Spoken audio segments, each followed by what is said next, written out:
Muchas gracias, buenas noches, buenas tardes, televidentes.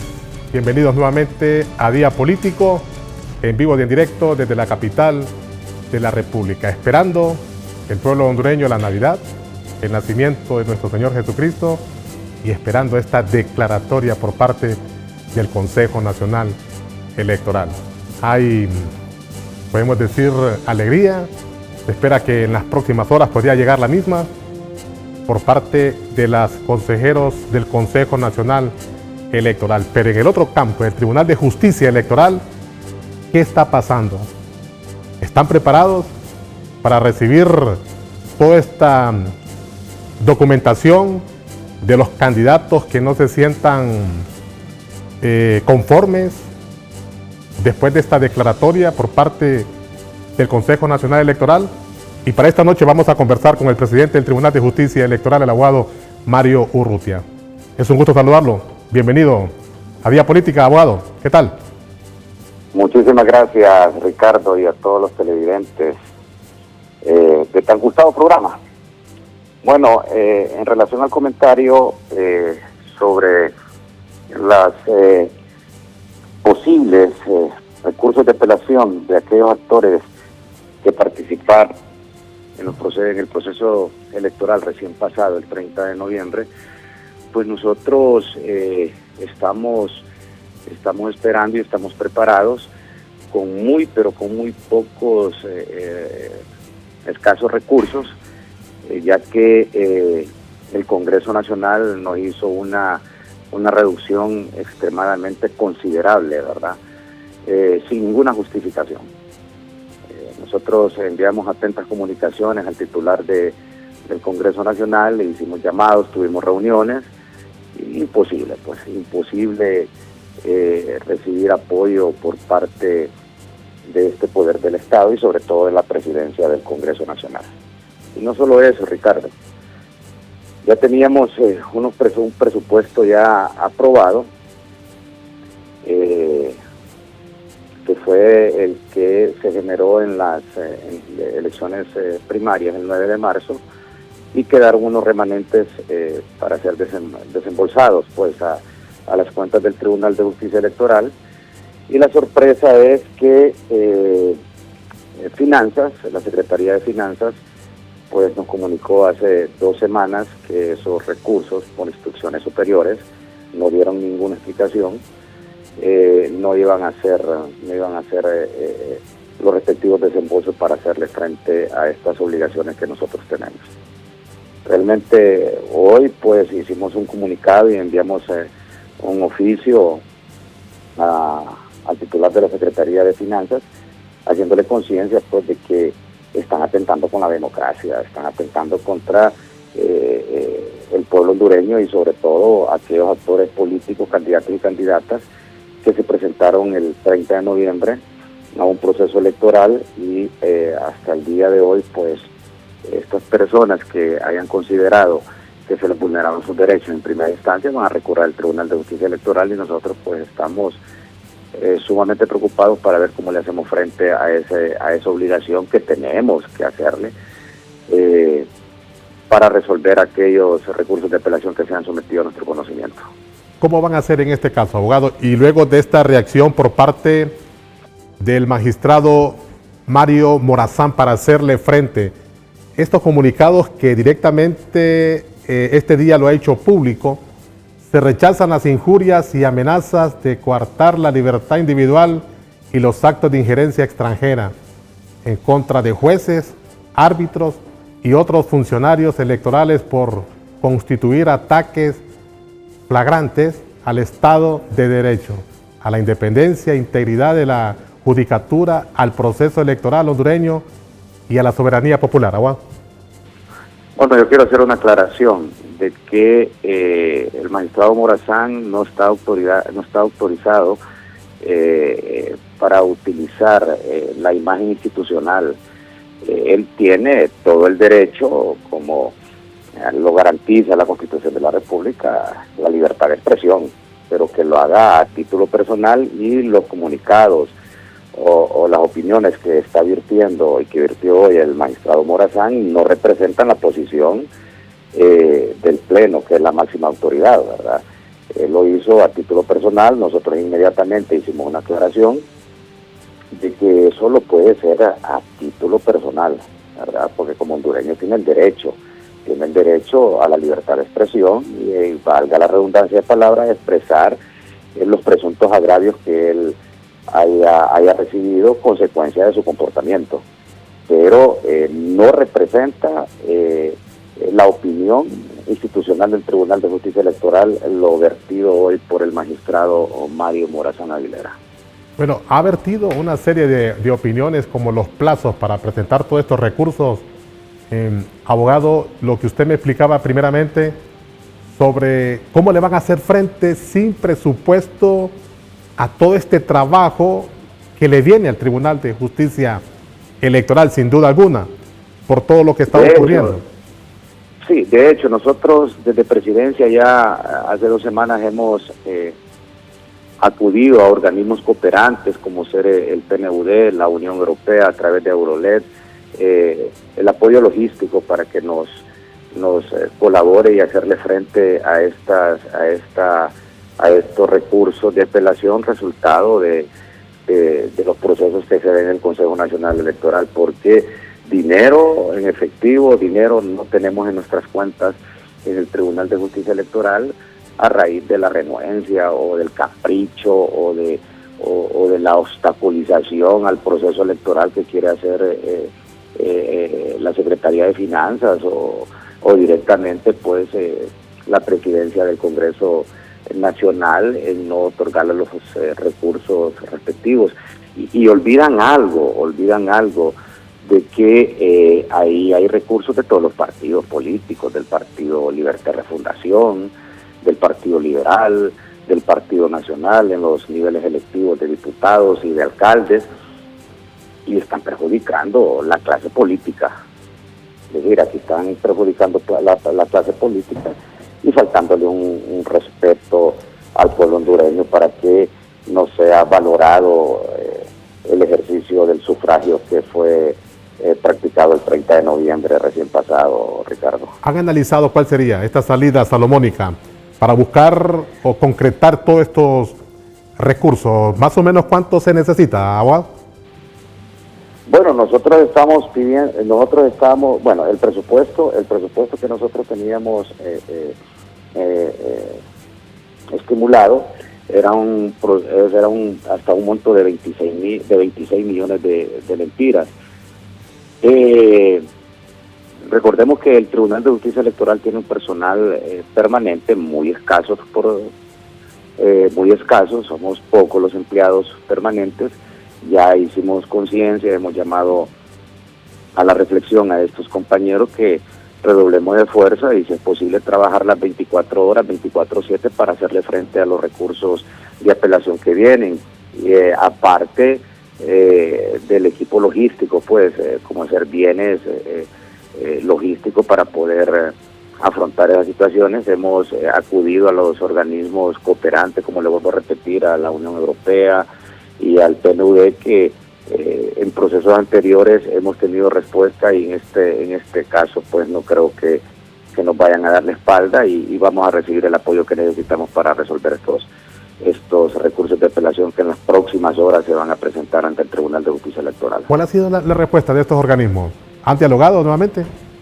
Sí, hemos dialogado y están dispuestos. Ellos siempre han estado dispuestos a poner su parte para contribuir con la democracia y las sanas prácticas de la democracia de Honduras. Ahora, abogado. Es decir, nosotros.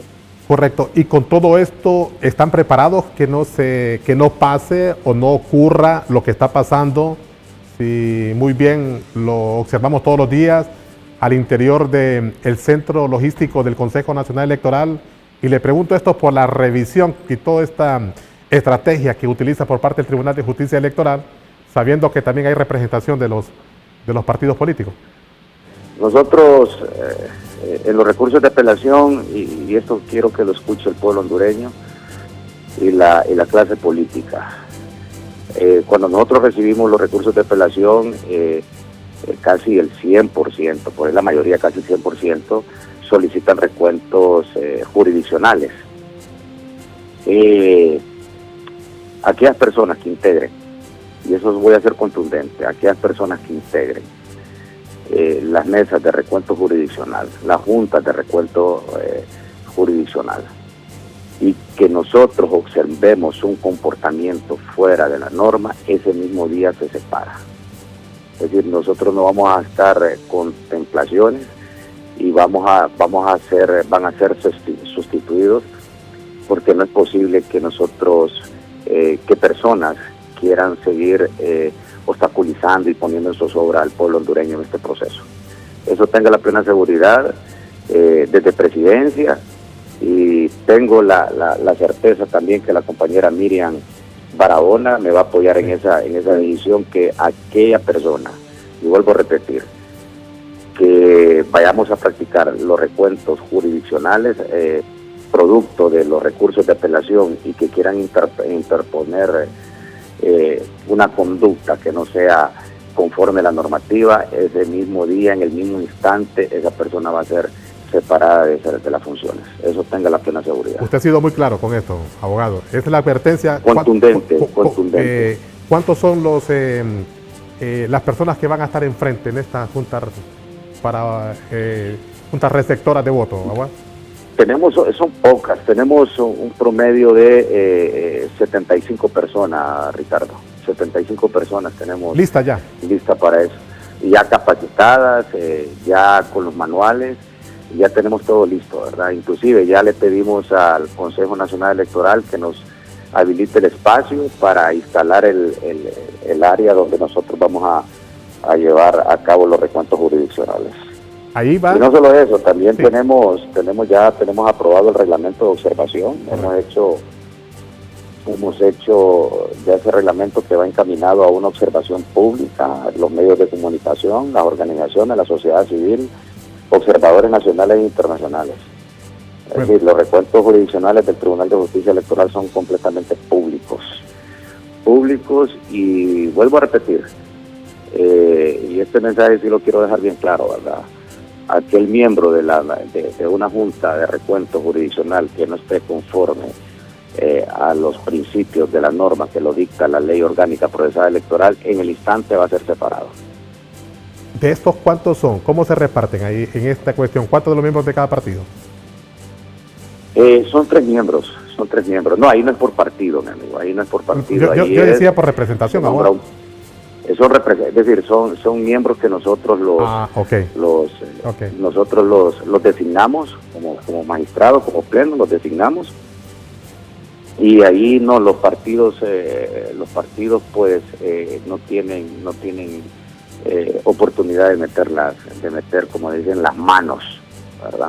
No tienen la oportunidad de meter las manos para poder querer entorpecer o manosear algún resultado producto de un recuento jurisdiccional. Bien, muchas gracias. Al presidente del Tribunal de Justicia Electoral, el abogado Mario Flores Urrutia, ha sido muy claro ya con todo este procedimiento que se va a utilizar al momento que ingresen ya estos recursos a este ente encargado, que es el árbitro en este momento. Sería el árbitro ya en ese momento, luego de esta declaratoria que llegase o llegara a suceder en las próximas horas por parte del Consejo Nacional Electoral. Vamos a la primera pausa, luego continuamos con más aquí en Día Político. Continuamos aquí en Día Político, en directo. Bueno, para este día se espera que se pueda avanzar con el escrutinio especial por parte de los escrutadores de las diferentes juntas receptoras de votos, juntas especiales, estas juntas que ha propuesto por parte y colocado por parte del Consejo Nacional Electoral este escrutinio especial en el Centro de Logística Electoral. Hasta en horas de la tarde teníamos información que habría avanzado, y muy lento, 65 actas las que se habrían transmitido desde las 7 de la mañana hasta las 2 de la tarde. Muy poco, 65 actas para 95 juntas receptoras especiales de votos que estaban funcionando, de las casi más de 90 que anunció por parte o expresó la presidenta del Consejo Nacional Electoral en todo este mecanismo que se está utilizando del escrutinio especial en el Centro de Logística Electoral. hay una fuerte presencia por parte de los miembros de las Fuerzas Armadas. En este caso, el grupo de antimotines de la Policía Militar completamente está custodiado todo el perímetro del centro logístico del Consejo Nacional Electoral. Todo este ambiente, lo que se está viviendo tanto al interior como en la parte de afuera, que le corresponde el orden público a la Policía Nacional, que ha reforzado todo este perímetro del Consejo Nacional Electoral. El abogado Saúl Puesto nos acompaña a esta hora de la noche. Es un gusto, abogado, bienvenido a Día Político. ¿Cómo podemos interpretar ya este mecanismo, esta introducción? Ahora aparece la Procuraduría General de la República con un habeas corpus en medio de toda esta polémica, toda esta zozobra política. Abogado, un gusto saludarlo.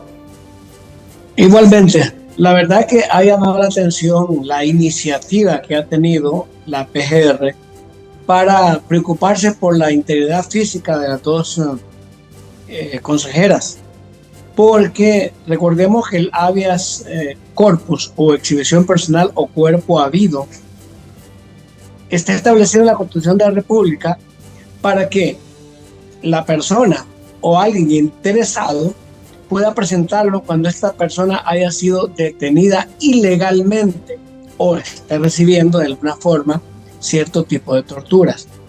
En otras palabras, es el interesado particularmente o algún familiar que conoce del caso y quiere estar seguro que la integridad física de esta persona no se encuentra en deterioro.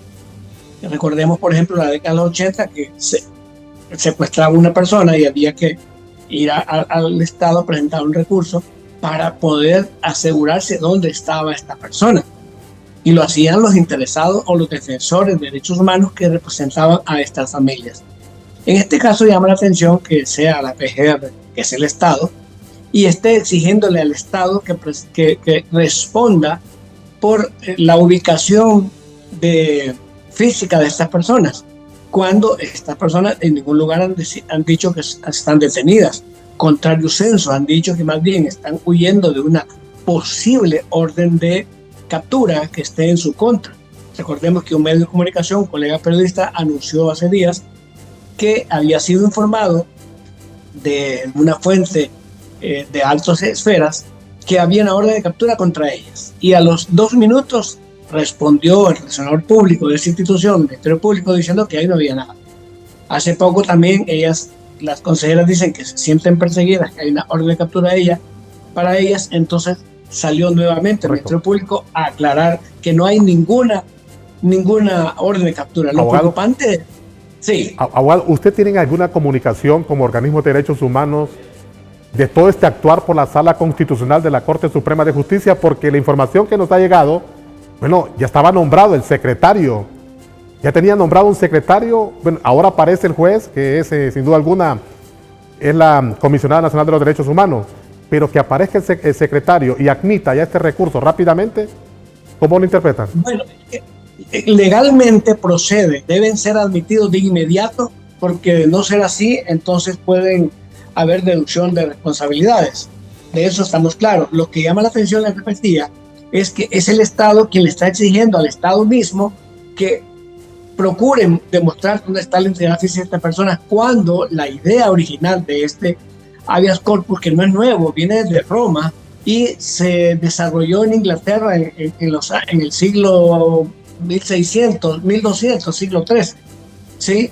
Y se estableció ya como figura en el año 1600 allá en Inglaterra, pero viene desde Roma.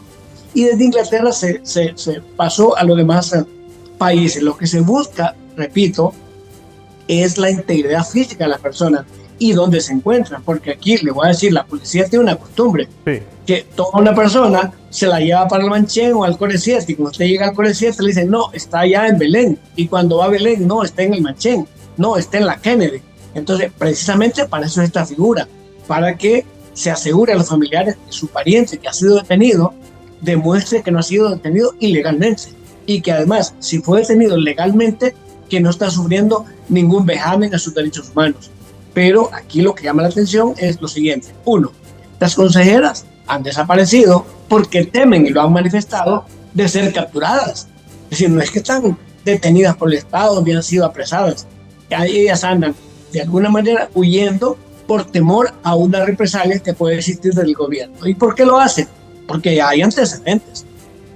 Tuvimos presos como no sé cuántos días a 3 ancianos que habían manifestado entre tertulias que iban a asesinar a un expresidente, y sin pruebas y sin nada fueron detenidos inmediatamente y llevados a la cárcel en detención preventiva, no les dieron medidas sustitutivas. Entonces hay indicios racionales de eso. Allá está el general Cervantes y otro Puerto, que están detenidos por la muerte de una persona en el año 2009, y todos saben que ellos no estaban ahí presentes, pero se les deduce responsabilidad por haber sido ellos autoridad que no pusieron orden, o dicen que dieron la orden de disparar. Entonces la gente tiene temor de que, violentando sus derechos, que no se les reconozca que no se les reconozca arraigo, y serán detenidos y encerrados por arbitrariedad que puede suceder. Ahora, aquí la pregunta es: ¿cuál será la intención de todo esto? Cuando estamos en un momento de zozobra, bueno, la intención correcto, y muchas personas, abogados, bueno, se nos ha robado la Navidad, pues. En el caso de nosotros cubrimos la fuente política, pasamos día y noche. Mire, la intención ya ha sido manifestada por las mismas consejeras. Ellas dicen que la intención es apresarlas. Entonces ellas tienen una razón fundada en decir que hay una orden de captura para ellas, o puede haber en algún momento hacer una orden de captura, porque eso es rápido. Mire que con poca celeridad toman el habeas corpus, y yo lo aplaudo. Ojalá en la década de los 80 así hubiese sido cuando se presentaban los recursos de habeas corpus, que ni lo respondieron muchos de ellos. Por eso tenemos 184 desaparecidos en el país en la década de los 80. Entonces no actuaron con la celeridad con que actúan ahora, pero claro, es plausible, lo aplaudo y me parece bien, pero lo que llama la atención es de dónde viene la preocupación por estas dos ciudadanas. Vienen desde la PGR y no de sus familiares, que serían los interesados en conocer la situación física de sus parientes. Correcto. Abogado, bueno, se espera que con todo esto ya exista una declaratoria, como ustedes también como representantes de los derechos humanos. ¿Qué esperan? Bien. Bueno, en todo este tiempo, que tiene un tiempo de paz, de amor, de compartimiento. Bueno, de hecho estamos en una época de la natividad de Jesucristo, que la mayoría de los países occidentales somos cristianos y creemos en esta teoría, o lo que queramos llamar, escrita en el libro sagrado, donde nace un niño en Belén y ese pues es el salvador del mundo. Y por lo tanto ahora estamos en este proceso donde usted ve los árboles, precisamente los árboles antes tenían candelas, ahora con la tecnología tienen foquitos, y esos foquitos lo que simbolizan son esas candelas encendidas que son la luz, porque Jesucristo, de acuerdo a la Biblia, es la luz del mundo. Entonces no puede ser que estemos en una época tan importante para los hondureños, y que más que importante es tan simbólica, que la estemos atrasando por cuestiones que pudieron resolverse si desde el principio, desde el 9 de marzo, no hubiésemos tratado de boicotear este proceso, que ha sido bombardeado y torpedeado desde a días, no es ahora. Y por lo tanto tenemos un problema serio, se están tratando de resolverlo de las inconsistencias, y vea que, mire, destrozar, y se lo digo con conocimiento de causa, porque me tocó a mí revisar 3 urnas en una vez que había unos reclamos de unos perdedores y unos ganadores. Correcto. Y eso se hace por lento. En una hora usted revisa una caja. A mí me tocó revisar 3 cajas cuando trabajaba en transparencia. O sea que conozco de cómo realmente que se hace la labor, y no puede ser que se tarden hasta 5 o 6 horas para recibir una bolsa. Entonces, o maleta, como quiera llamarle. Eso significa entonces que hay acciones deliberadas que han buscado torpedear o retener el proceso. Ahí está. Bien, muchas gracias al abogado Saúl Bueso, acompañado de nosotros aquí en Día Político. En breve, el noticiero estelar, hoy mismo. Le deseamos buenas noches.